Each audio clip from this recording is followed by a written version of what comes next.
Bonjour les élèves, aujourd'hui nous allons voir l'énergie.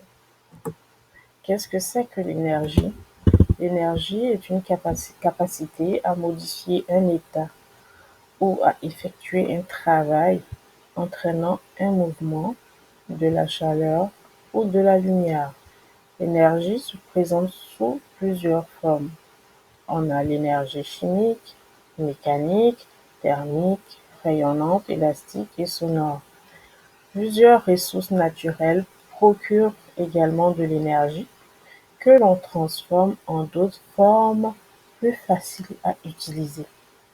Les sources naturelles de l'énergie sont souvent regroupées en deux catégories, les ressources renouvelables et les ressources non renouvelables. Dans cette partie de la leçon, nous allons nous attarder plus sur les formes d'énergie. Alors, qu'est-ce que c'est que l'énergie thermique? L'énergie thermique est très souvent associée à la chaleur. Lorsqu'une molécule passe d'une forme à une autre, elle peut fournir de l'énergie thermique. Donc, plus la température d'une substance est élevée, plus ses particules s'agitent. Comme vous voyez ici, les particules, c'est constitué des molécules et des atomes. Ils s'agitent davantage et l'énergie thermique est plus grande. Pense à de l'eau qui bout sur la cuisinière. Au fur et à mesure que l'eau se réchauffe, ces molécules se déplacent de plus en plus vite. Donc l'énergie thermique peut aussi être utilisée pour produire de la vapeur d'eau ou la vapeur d'un autre liquide pour chauffer des bâtiments, chauffer l'eau domestique.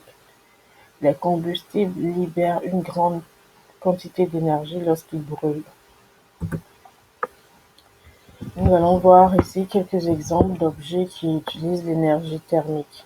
Les braises de feu de bois, le fer à repasser, la bouillotte, le sauna, les poêles, la chaudière, le train à vapeur, et j'en passe. Quant à l'énergie chimique, c'est une forme d'énergie produite par des réactions chimiques. La quantité d'énergie chimique contenue dans une molécule dépend de la force et du nombre de liaisons entre les atomes. Je suppose que vous connaissez déjà les atomes et les molécules. Plus la liaison est forte, plus l'énergie est grande. Plus le nombre de liaisons est grand dans une molécule, plus l'énergie chimique est grande. Notre corps utilise également l'énergie chimique contenue dans les aliments que nous consommons pour nous aider à bouger. Ainsi donc, la combustion d'un combustible permet l'obtention d'énergie thermique sous forme de chaleur. Les combustibles libèrent une grande quantité d'énergie lorsqu'ils brûlent. La digestion par l'organisme vivant, la nourriture par certaines réactions dans l'estomac est convertie en énergie chimique pour le corps. La photosynthèse également utilise l'énergie chimique.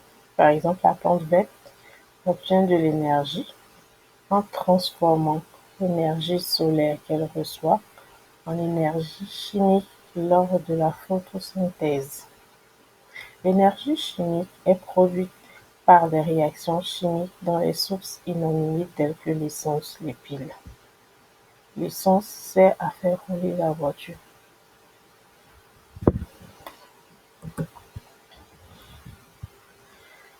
Ensuite, nous avons l'énergie potentielle gravitationnelle. L'énergie potentielle gravitationnelle d'un objet dépend de sa hauteur et de son poids. Plus l'objet est haut et lourd, plus il possède d'énergie potentielle gravitationnelle.